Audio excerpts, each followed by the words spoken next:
Since we uploaded our video detailing who the best GM was to choose, quite a lot has changed in the game and we think it deserves an update.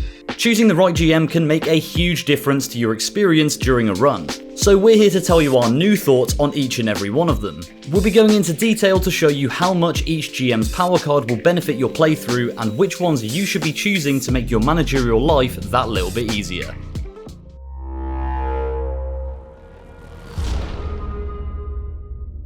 So let's get into the 6 GM choices you have, starting with Adam Pearce.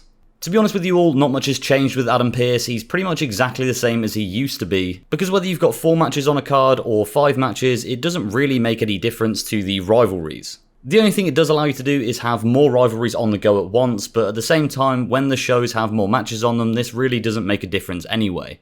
So to quickly go through it, you've got the main benefit, which is that you can boost rivalries up to level 4 just before a PPV.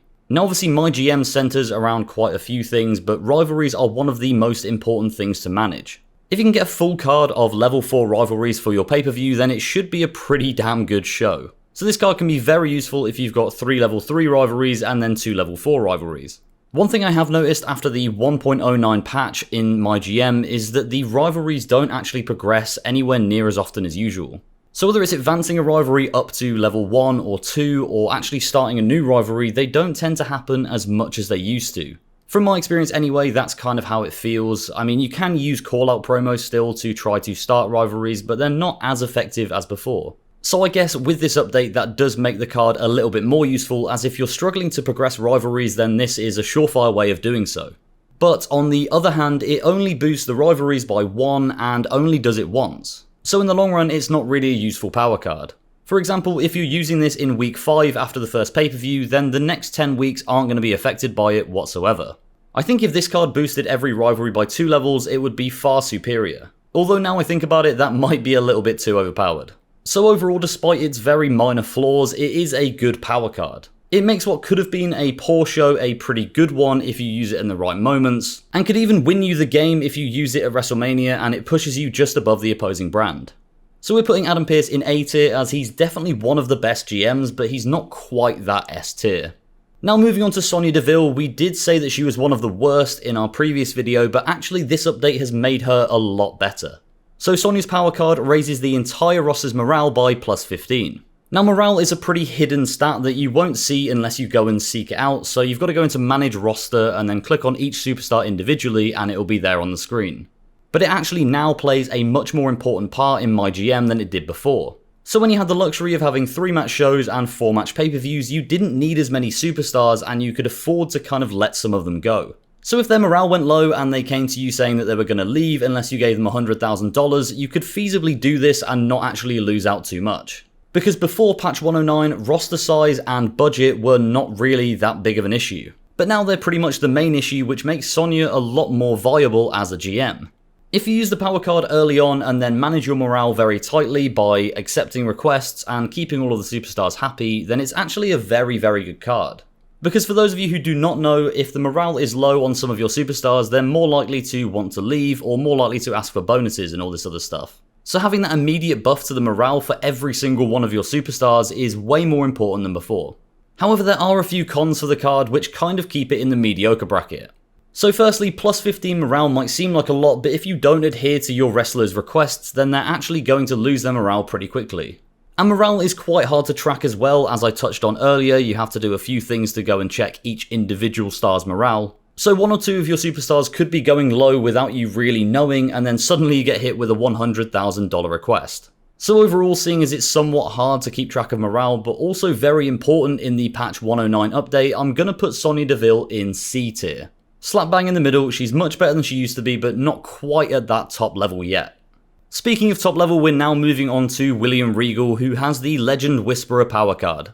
So just to recap, this card allows you to sign a legend for free at any point that you choose. So this essentially gives you a main event superstar for 10 weeks, because why would you choose a 5-week one? And not only saves you the cash on the John Cena or the Drew McIntyre that they're replacing, but also saves you the cash on signing them. So for a brief example, if you were to sign Stone Cold Steve Austin for 10 weeks, that's going to cost you $218,000. And if you were to sign John Cena for the entirety of the run, it's $268,000. So straight away before you even use the power card, you've saved $486,000. And you also get a main event wrestler who has 5 star power and ridiculously high popularity straight off the bat.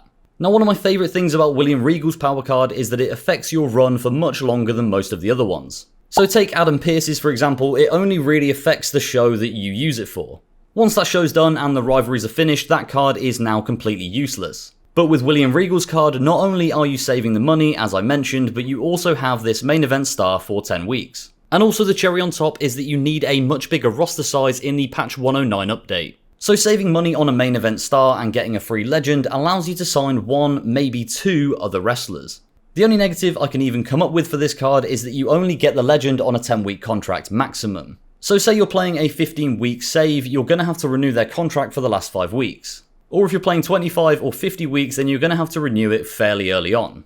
But to be honest, even then, if the cost isn't within your budget, you can just let them go and you've had a free legend for 10 weeks anyway. So it's not going to surprise anyone when I put William Regal in S tier, as he is undoubtedly the best GM to use still.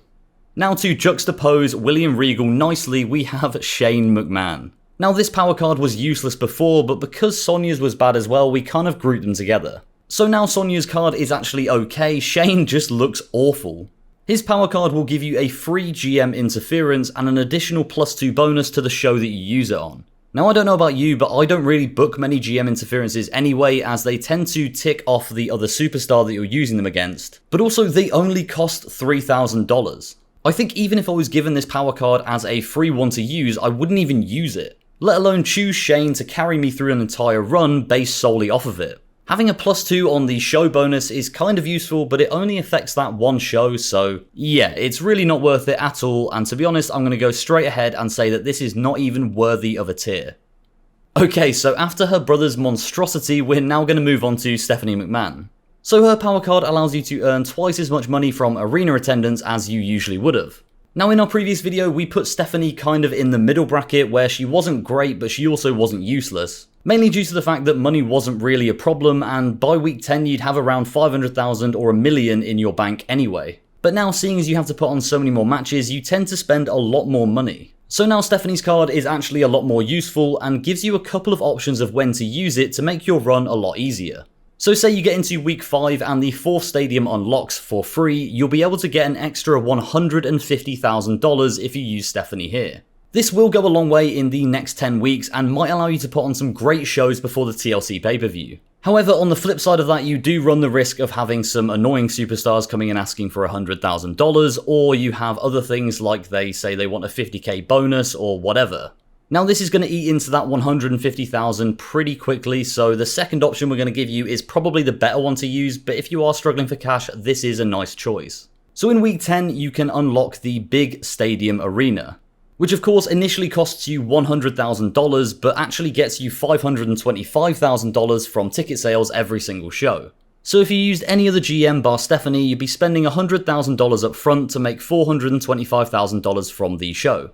Whereas if you use Stephanie, you'll actually make $950,000. Now going into those last 10 weeks before WrestleMania, $950,000 would be absolutely monumental. So whilst this may have just been surplus cash in previous versions of MyGM, it's now actually way more important. Now the only negative I can think of is one that I've actually already touched on a little bit.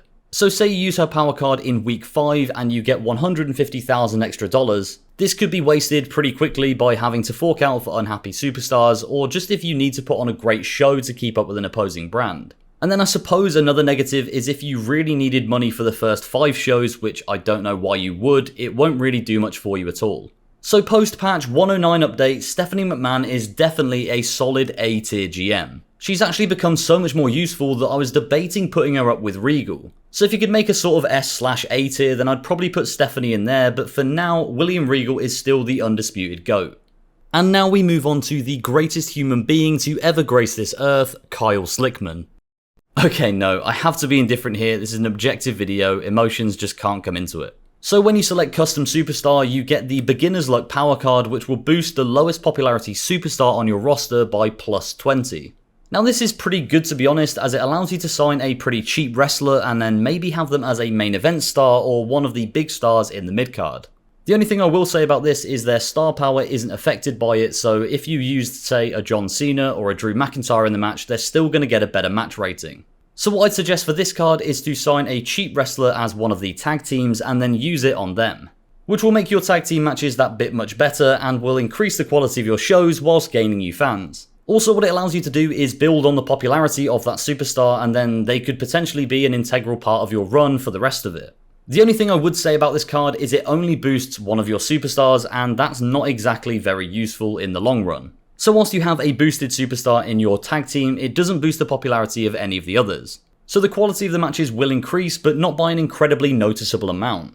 And also, popularity needs to be managed. So if you're not booking that wrestler into a rivalry or into a match every single week, or if they just put on bad promos, then they're going to lose their popularity and that boost will become somewhat useless. So overall, not much has changed on this power card. It's definitely not the worst, as Shane is utterly abysmal, but it's certainly below par. So we're going to put it firmly in the D tier. So to quickly run through them, we have William Regal sat in S tier on his own because he is the king of the GMs. Then in A tier we have Adam Pearce and Stephanie McMahon, with Stephanie sitting just a little bit above him. Sonya fills out the C tier as she's definitely improved with the update, but she's still not quite on the level of Adam Pearce and Stephanie. Then the custom superstar is in D tier as he has a decent card, but it's also got too many flaws for me to really put him anywhere above mid. Then Shane is in his own tier of not worthy of being ranked as he's just plain awful. So there you have the 6 GMs ranked into tier order. If this video helped you out and you want to see more just like it, make sure to hit the subscribe button so you never miss out on our uploads. And as always, thank you all for watching and we'll see you next time.